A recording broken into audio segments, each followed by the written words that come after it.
ಸರ್ಕಾರದ ಶರ್ಮಾಜಿ ಅವರಿಲ್ಲಿದ್ದಾರೆ. ಚುನಾವಣೆ ತಮ್ಮನ್ನೆಲ್ಲ ಭೇಟಿ ಮಾಡಬೇಕು ಅಂತ ಹೇಳಿ KPCCಗೆ ಸಂದೇಶ ಕಳಿಸಿದರು. ಸನ್ಮಾನ್ಯ ಆನಂದ್ ಶರ್ಮಾ ಅವರು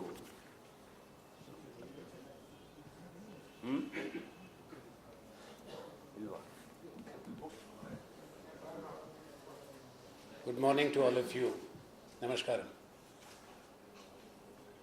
As Professor Chandrasekhar has already mentioned, I've come achievements as a government in office for 10 years. This election it has thrown up few fundamental issues. It's an election not only between political parties, it is also It's an election not only between political parties,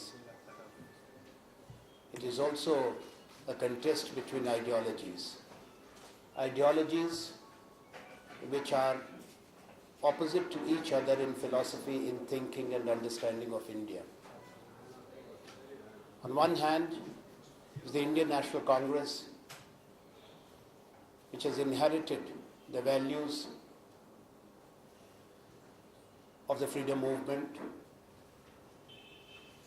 and also the richness of the philosophy as espoused by the father of the nation, Jawaharlal Nehru, Mahatma Gandhi, Jawaharlal Nehru and other leaders of the freedom movement.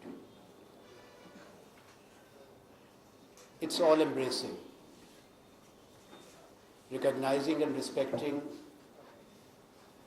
India's diversity, pluralistic society, multi-religious, multi-ethnic.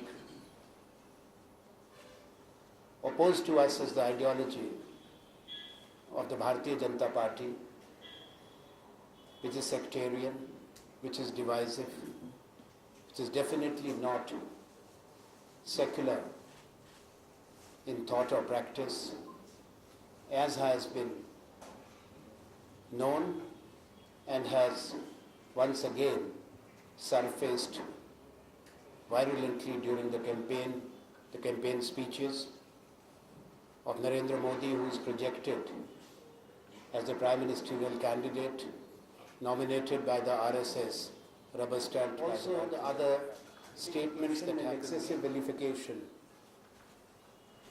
of a government and India's own dangerous practice of personality cult is one individual who is above the society, above the party, above the religion.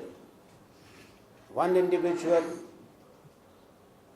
who is the repository of the collective wisdom of this nation of 1.25 billion. One individual who can deliver on all issues.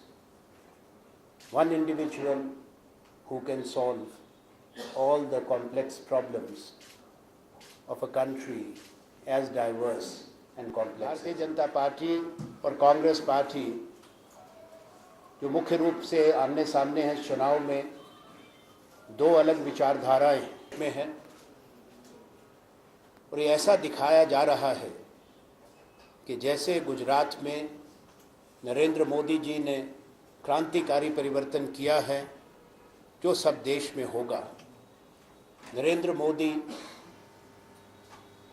एक ऐसे व्यक्तित्व हैं जिनमें सहनशीलता नहीं है, विनम्रता नहीं है, उनमें अहंकार है। केवल मैं और दूसरा कोई नहीं, ये उनकी सोच है जो उन्होंने अपने दल में दिखा दी, तमाम बड़े नेताओं को छोटा करके उनका कद। अडवाणी से लेकर मुरली मनोहर जोशी, जसवंत सिंह तो बाहर चले गए, ये सूची बड़ी लंबी है, ये आपको मालूम है। गुजरात राज्य का मॉडल एक अपने आप में डिजास्टर है। गुजरात के आंकड़े इस बात को बताते हैं। गुजरात का शिक्षा में भारत की जो राज्य हैं 28 राज्य, रैंकिंग में 17वां नंबर है, 17। Gujarat rank 17 in ranking in education in the country. Gujarat has a dubious distinction of being a rich state with one of the highest number of malnutrition deaths of children, 44 out of 1,000. Gujarat has one of the highest school dropout rate, 27 out of 1,000. Narendra Modi claims that he has ensured 24/7 electricity for all the people of Gujarat. The reality is otherwise. In 2002, in electricity generation, Gujarat was at number 6 in ranking in the country. Gujarat is when it comes to sanitation, particularly toilets, Gujarat has slipped from 14 to 16 under Narendra Modi. Narendra Modi has made Gujarat the third most indebted state of the Indian Republic. When he took office as Chief Minister, the total public debt of the state of Gujarat was 45,000 crore rupees. Today, the public debt of state of Gujarat is 1,76,000 crores, taking Gujarat to number 3 after West Bengal and Uttar Pradesh. This is the Gujarat model for you. I refer to his boastful claims. बड़बोले हैं